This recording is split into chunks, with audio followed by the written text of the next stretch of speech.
شاہ صاحب، موجودہ دور میں فرقہ واریت انتہا درجے کو پہنچی ہوئی ہے۔ مسلمان مختلف گروہوں میں، جماعتوں میں بٹے ہوئے ہیں۔ قرآن کہتا ہے وَاعْتَصِمُوا بِحَبْلِ اللَّهِ جَمِيعًا وَلَا تَفَرَّقُوا، اور موجودہ حالات بھی یہ تقاضا کرتے ہیں کہ مسلمان ایک پلیٹ فارم پر جمع ہو جائیں۔ اس نسبت پہ آپ کچھ کہنا پسند فرمائیں اور امت کو راہ دکھانا چاہیں تو۔ ہم نے ایک نقشہ پیش کیا ہے، اس کے اندر 12 خلفاء یا 12 اماموں کا نقشہ ہے، اور اس کے اوپر جو احادیث لکھی ہوئی ہے کہ وہ امت کیسے ہلاک ہو سکتی ہے، جس کے اول میں ہوں، درمیان میں مہدی، آخر میں عیسیٰ۔ پھر مہدی کے اوپر لکھا ہے کہ مہدی امیر اول، اس کے بعد لکھا ہے منصور یعنی دوم، پھر امیر الاعصب 3، پھر سلام 4، پھر میرے اہل بیت میں سے 4 افراد اس طرح سے ہوں گے، اور جو 8واں ہے اس کو مہدی دم، جس کی وجہ سے جو ہے نا خون بہانا رک جائے گا۔ اس کے بعد پھر 3 افراد ہیں، پھر آخری امیر جو عیسیٰ اسلام کے وقت کے اندر جس کا، اور جس کے بارے میں جو جب عیسیٰ اسلام ان کو کیا کہیں گے، وہ کہیں گے کہ آپ نماز پڑھائیں، تو عیسیٰ اسلام کہیں گے کہ نہیں، آپ بعض کے امام ہو، بعض کے امیر ہو۔ اب جب امارت کا سلسلہ چلا ہی نہیں ہوگا تو وہ کیسے کہے گا کہ بعض کے امیر ہو؟ اس سے پہلے امارت کا سلسلہ چلا ہوگا، ائمہ کا، اماموں کا سلسلہ چلا ہوگا تو ہی وہ کہہ سکے گا۔ ہمیں بہت احترام ہے، اہل تشیع جس طرح سے 12 خلفاء سے اعتقاد رکھتے ہیں، یہی چیز اہل تشیع کی مخالفت کی بنیاد ہندوستان کے اندر اگر کسی نے رکھی ہے تو مجدد الافسانی شیخ احمد سرندی نے رکھی ہے۔ خالی وہ شیعوں کے مخالف نہیں تھے، اس وقت کے جو علماء تھے، جو جانشینی کی بنیاد کے اوپر بنے تھے، جو مشائخ تھے، وہ ان کے بھی مخالف تھے اور شیعوں کے بھی مخالف تھے۔ تو انہوں نے بھی مکتوبات کے اندر جو اپنا خیال ظاہر کیا ہے یا اپنا اعتقاد ظاہر کیا ہے، وہ بالکل ایسا ہے جیسے شیعوں کا جو نا 12 اماموں کے بارے میں ہے، اپنے بارے میں، انہی 12 کے بارے میں۔ وہی بات حضرت شاہ ولی اللہ نے بھی لکھی ہے، اور ان کے علاوہ بڑے بڑے لوگوں نے اس طرح کے خیالات، اور امداد اللہ مہاجر مکی کے حوالے سے مولانا اشرف علی تھانوی نے لکھا ہے کہ ہم نے جو ہے نا مہدی کو سال پہلے دیکھا تھا یا ابھی دیکھا ہے، اس کی عمر جو ہے 40 سال کے قریب ہے اور ان قریب نکلے گا۔ اگر خضر علیہ السلام کا تصور موسیٰ علیہ السلام کے وقت سے موجودہ دور کے وقت تک ہو سکتا ہے، تو ان کے مہدی غائب کے تصور میں بھی کوئی حرج نہیں ہے۔ لیکن مسئلہ یہ ہے کہ اہل تشیع جب یہ دیکھتے ہیں نا کہ ہمارے پاس 12 خلفاء ہیں، اہل سنت کے بعد اس کا جواب نہیں ہے، تو پھر وہ بپر جاتے ہیں۔ بعض اوقات ان کا لہجہ بھی بدل جاتا ہے، شدت میں آتا ہے۔ تو ہم یہ کہتے ہیں کہ ہمارے پاس اہل سنت کے پاس 12 خلفاء کا پورا نقشہ موجود ہے۔ ابو داؤد کی روایت نقل کی ہے علامہ جلال الدین سیوطی نے، اس میں لکھا ہے کہ یہ 12 خلفاء وہ ہیں جو ابھی تک آئے نہیں ہیں، اور ان میں سے ہر ایک پر امت کا اجماع ہوگا۔ تو اہل تشیع کے تو ایک امام بھی ایسے نہیں ہے جس کے اوپر امت کا، اور اگر ہو بھی جائے تو اس کا فائدہ نہیں ہے۔ اب امام باقر کے اوپر، امام جعفر کے اوپر، اور دوسرا یہ کہ ان کے ذہن کے اندر ایک بات اور بھی ہے جیسے ابھی آج کل طلاق کا مسئلہ چل رہا ہے، تو شیعہ کہتے ہیں کہ طلاق دو تو دو معتبر کیا ہونے چاہیے؟ گواہ ہونے چاہیے، اور ایسے معتبر کہ جس کے پیچھے آدمی نماز بھی پڑھے۔ اب دوسری مرتبہ دوسرے مجلس میں دو، پھر طلاق دے، پھر دو معتبر گواہ آپ مقرر کرو، پھر تیسری مرتبہ جو ہے نا وہ ہو، اور پھر تیسری مرتبہ بھی تیسری مجلس میں بھی دو معتبر گواہ۔ اب اس کے بعد پھر جو ہے نا رجوع کی گنجائش نہیں ہے۔ میں یہ کہتا ہوں کہ اللہ کے فضل سے یہ جو بنوئی ٹاؤن کے اندر میں نے پڑھا ہے، اور یہ جو قرآن کی تعلیم کا خلاصہ ہے، اس کے اندر گواہ مقرر کرنے کے اندر جو ہے نا نہ پہلے مرحلے کے اندر گواہ کی بات ہے، اور نہ دوسرے مرحلے میں گواہ کی بات ہے، اور نہ تیسرے مرحلے میں گواہ کی بات ہے۔ اگر بالفرض پہلے مرحلے میں گواہ مقرر کر لیے، پہلے طور و حیض میں، پھر دوسرے طور میں پھر گواہ مقرر کر دیے، پھر تیسرے طور میں پھر گواہ مقرر کریے، تو کیا ہوگا؟ اس کے بعد ان کے نزدیک اور اہل حدیث کے نزدیک گنجائش ختم ہو جاتی ہے کہ پھر آپ رجوع ہو گئی ہے۔ بھائی قرآن کہتا ہے وَإِذَا بَلَغْنَا أَجَلَهُنَّ فَأَمْسِكُوهُنَّ بِمَعْرُوفٍ اور فارقوهن بمعروف۔ سورہ طلاق کے اندر جب عدت پوری ہو جائے، اب عدت کب پوری ہوگی؟ پہلے مہینے کے اندر طلاق دے دی، دو گواہ مقرر، پھر دو نہیں ہزار جو ہے نا آپ گواہ اس کے اوپر جو ہے نا بنا لو نا، ٹی وی کے اوپر اعلان کر دو کہ میاں نے بیوی کو طلاق دی، اور پوری دنیا اس کے اوپر گواہ بن جائے، اور دوسرے مرحلے کے اندر پھر اس کے اوپر گواہ ہو، اور تیسرے مرحلے کے اندر پھر اس کے اوپر گواہ ہو۔ اب مسئلہ یہ ہے کہ اللہ نے تو حکم یہاں نہیں دیا ہے، نہ پہلے مرحلے میں دیا ہے، نہ دوسرے مرحلے میں، نہ تیسرے مرحلے میں۔ لیکن اگر بالفرض شیعوں کے اعتقاد کے مطابق گواہ بن بھی گئے، پھر ہمارے پاس کوئی شیعہ آئے گا تو ہم یہ کہیں گے کہ 10 سال بعد، 2 سال بعد، 5 سال بعد جب بھی آپ رجوع کرنا چاہو تو حلالے کی ضرورت نہیں ہے، کیونکہ سورہ طلاق کے اندر آپ دیکھ لو، ہاں جب جو ہے نا یہ تیسری حتمی طلاق ہو جائے تو چونکہ طلاق مرد دیتا ہے، اور وہ جب پہلی مرتبہ دے دے، پھر دوسری مرتبہ دے دے، پھر تیسری مرتبہ دے دے، تیسری مرتبہ کے بعد پھر جب عدت ختم ہو جائے تو عدت ختم ہونے کے بعد بھی اللہ اس کو جھنجھوڑتا ہے کہ جب تم نے وَإِذَا بَلَغْنَا أَجَلَهُنَّ، اب عدت پوری ہو گئی ہے تو اب ایک فیصلہ کرنا ہے کہ معروف طریقے سے رجوع کر لو، یعنی صلح کی شرط پر، یا معروف طریقے سے اس کو چھوڑو۔ اگر چھوڑنا ہو تو اس کے اوپر 2 گواہ مقرر کرو۔ گواہ کیوں مقرر کرو؟ کہ اس کے حقوق کی پامالی نہ ہو، اس کو جو چیزیں دی ہیں، کوئی چیزیں اسے لوگ طلاق دیتے ہیں بعد میں پھر رلتے رہتے ہیں نا کہ یار وہ چیز نہیں تھی، جہیز والی چیز، ہاتھ پیر والی نہیں تھی، فلانی چیز چھین لی، نہیں، وہ پورا آپ وہ جو 2 عادل گواہ ہیں، اور پھر وہ جو گواہی بھی دیں، یہ کس کے لیے؟ اللہ کے لیے گواہی دے، وَأَقِیمُوا الشَّهَادَةَ لِلَّهِ، اللہ کے لیے گواہی قائم کرو، تاکہ اس کو اپنے حقوق، پھر اگر ان دونوں کے دماغ میں آتا ہے تو اللہ تعالیٰ خود فرماتا ہے وَمَن يَتَّقِ اللَّهَ يَجْعَل لَّهُ مَخْرَجًا، اس کے لیے پھر بھی۔ تو شیعوں کے ہاں جو دروازہ بند ہوتا ہے وہ حنفیوں کے نزدیک نہیں ہوگا، اور حنفیوں کے نزدیک نہیں ہوگا تو شافعی، حنبلی، مالکی، جعفری، اہل حدیث سب اس قرآن کے نزدیک اور ہمارے جھنڈے کے نیچے جو ہے نا کھڑے ہوں گے۔ اور ہم نے جو ہے نا حنفی مدارس کے اندر جو سیکھا ہے یہ اس کا خلاصہ ہے۔ تو قرآن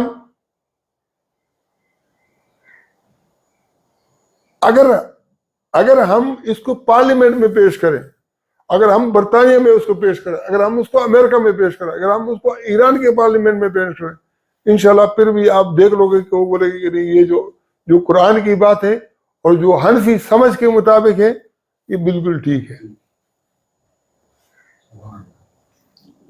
اور سوال فرقہ واریت کے حل کے لیے آیا تھا، تو اس میں ایک بات یہ بھی ہے۔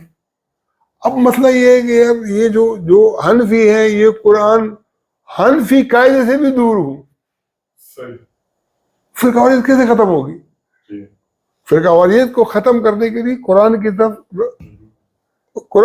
رجوع ہوگا، تو قرآن کے اوپر ہر آدمی مطمئن ہو کے کیا کرے گا؟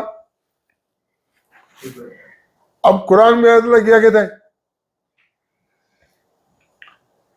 کہ لا تجعلوا اللہ عرضۃ لایمانکم ان تبروا وتتقوا وتصلحوا بین الناس. کوئی یہ کہہ سکتا ہے کہ تم نیکی مت کرو، کوئی یہ کہتا ہے کہ تقوی مت کرو. اگر نیکی اور تقوی سے اللہ کہتا ہے کہ یہ اللہ کے نام پہ ایسا مت کرو کہ میں اللہ کے نام پہ ابھی روزہ نہیں رکھوں گا، اللہ کے نام پر نماز نہیں پڑھوں گا، اللہ کے نام پر کسی مسکین کو کھانا نہیں کھلاؤں گا، اللہ کے نام کے اوپر فلانا نہیں کروں گا، اللہ کے نام کے اوپر دو مسلمانوں کے درمیان کافر اور بین الناس، مشرک اور مسلمان کے درمیان، یہود اور مسلمان کے درمیان، یہود اور نصارہ کے درمیان صلح کے لیے جو ہے نا اللہ کہتا ہے کہ نہیں کوئی، اب پوری دنیا کے لوگوں کے لیے رکاوٹ اللہ کہتا ہے کہ نہیں بن سکتے ہو، تم میاں بیوی کے لیے بن سکتے ہو. اب سوال یہ پیدا ہوتا ہے کہ یہاں تو اللہ یہ کہہ رہا ہے اور واقعتاً اللہ اس کے بعد کہتا ہے کہ بھائی عدت میں رجوع کر سکتے ہو 4 مہینے میں، ناراضگی میں عدت کے بعد بھی رجوع ہو سکتا ہے. پھر اللہ تعالیٰ جو نا کہتا ہے کہ عدت کے اندر طلاق کا اظہار کے بعد 3 قروء کے اندر رجوع کر سکتے ہو. پھر اللہ کہتا ہے یہ کیا ہے کہ اللہ نے پھر کہا ہے کہ آپ رجوع نہیں کر سکتے یہاں تک کہ وہ کسی اور سے شادی کر دے. وہاں اس سے پہلے یہ موجود ہے کہ وہاں ایسی حالت ہے کہ دونوں صلح کرنا نہیں چاہتے ہیں، فیصلہ کرنے والے بھی اور جو میاں بیوی ہیں وہ کہتے ہیں کہ ہمارا آپس میں کبھی تعلق ہی نہیں بنے. اب جب یہ بات طے ہو جائے کہ انہوں نے صلح نہیں کرنا ہے تو معروف صلح سے تو پھر کچھ مطلب ہے تو بات بنے گی نہیں. ہاں یہ ہے کہ وہاں پر اللہ نے کیوں یہ کہا ہے، اس لیے کہا ہے کہ جب آدمی اپنی بیوی کو طلاق دیتا ہے تو اس کو غیرت آتی ہے کہ وہ دوسری جگہ یعنی کہیں محلے کے اندر رشتہ دار سے وہ اگر شادی کر لے گی تو آدمی کو غیرت آئے گی کہ یار کل کو میری بیوی تھی، میرے بچوں کی ماں تھی، اب کسی اور کے ساتھ گھوم رہی ہے.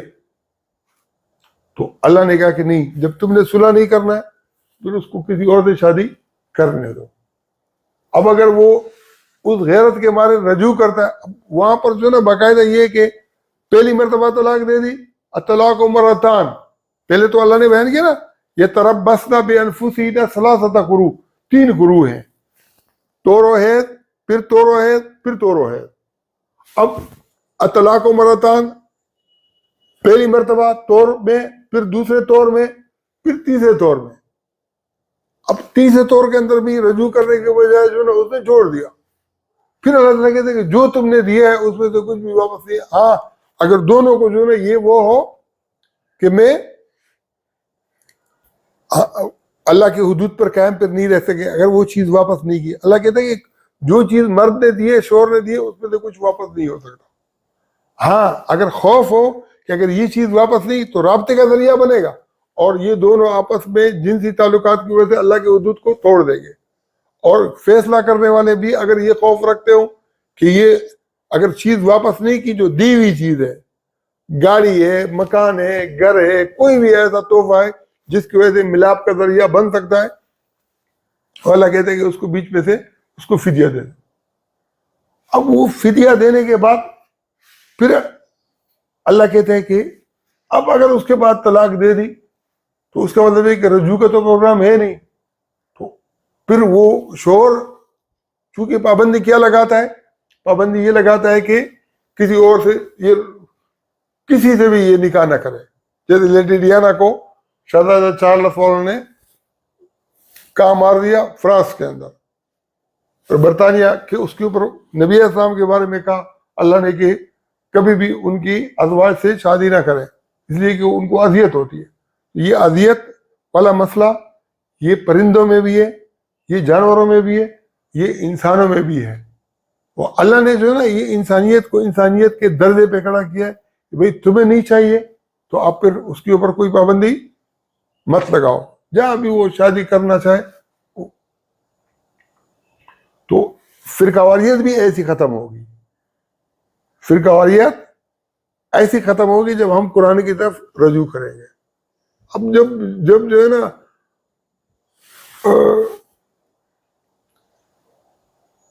غسل کے فرائض ہیں. اب غسل کے فرائض احناف کے نزدیک کتنے ہیں؟ 3 ہیں. کلی کرنا، ناک میں پانی ڈالنا اور پورے جسم پر ایک دفعہ پانی بہانا. کتنے فرض ہو گئے؟ 3. کسی کے نزدیک 6 ہے، کسی کے نزدیک 8 ہیں. مختلف لوگوں کے نزدیک مختلف فرائض ہیں. اب کلی کرنا، ناک میں پانی ڈالنا احناف کے نزدیک، حنفیوں کے نزدیک فرض ہے، شافعیوں کے نزدیک یہ سنت ہے. تو 2 کے اوپر تو اختلاف ہو گیا. تیسرا رہ گیا پورے جسم پر ایک دفعہ پانی بہانا. تو مالکی کہتے ہیں کہ نہیں، پانی بہانے سے فرض نہیں ادا ہوگا جب تک مل کرنا دو. تو ایک پر بھی اتفاق. اب ایسے فرائض جو رسول اللہ صلی اللہ علیہ وسلم کو معلوم نہیں تھے، خلفاء راشدین کو معلوم نہیں تھے، صحابہ کو معلوم نہیں تھے، تابعین کو معلوم نہیں تھے، انہوں نے بنا لیے. اب بنائے کیوں ہے؟ بنائے اس لیے کہ اللہ نے قرآن میں کہا ہے اذا قمتم الى الصلاة فاغسلوا وجوهكم وأيديكم إلى المرافق وامسحوا برؤوسكم وأرجلكم إلى الكعبين وإن كنتم جنبا فطهروا. جب تم نماز کے لیے کھڑے ہو جاؤ تو وضو کرو، اور اگر جنابت کی حالت میں ہو تو پھر خوب پاکی حاصل کرو. اب وہ جو شافعی ہیں وہ کہتے ہیں کہ وضو کے اندر کلی کرنا، ناک میں پانی ڈالنا کیا ہے؟ سنت ہے. تو غسل میں بھی سنت ہے. حنفی کہتے ہیں کہ نہیں، فطہرو، خوب پاکی حاصل کرو، اس لیے ہم نے اس کو داخل کر دیا. اب حنفی کہتے ہیں کہ پورے جسم پر ایک دفعہ پانی بہانا کیا ہے؟ اسے فرض پورا ہوگا. وہ کہتے ہیں کہ نہیں، فطہرو، جب تک مل کر نہیں دو گے تو وہ نہیں ہوگا. اب یہ مبالغے کی وجہ سے ان کے درمیان یہ اختلاف ہوا ہے. اور یہ مبالغہ جو ہے نا، اس کا حل جو ہے نا قرآن کے اندر ہے کہ نہیں ہے؟ تو اللہ نے قرآن کے اندر کیا فرمایا؟ لا تقربوا الصلاۃ وانتم سکارا. اے ایمان والو، نماز کے قریب مت جاؤ جب تم نشے کی حالت میں، حتی تعلموا ما تقولون، یہاں تک کہ تم سمجھو کہ تم کیا کہہ رہے ہو. اب ہم نماز پڑھتے ہیں تو سمجھتے ہیں کہ ہم کیا بول رہے ہیں. چھوڑ کر کے اردو کے اندر، پشتو کے اندر، اپنی زبان میں ایسے نماز آدمی پڑھ سکتا ہے؟ یہ تو ایسا ہے کہ جیسے آدمی کو گدھے کو جو ہے نا اپنے کوئی جو نشہ وہ کیا ہو نا، جیسے کڑ کر رہا ہو نا، اس طرح سے جو ہے نا بغیر نشے کے وہ سمجھتے ہی نہیں ہے.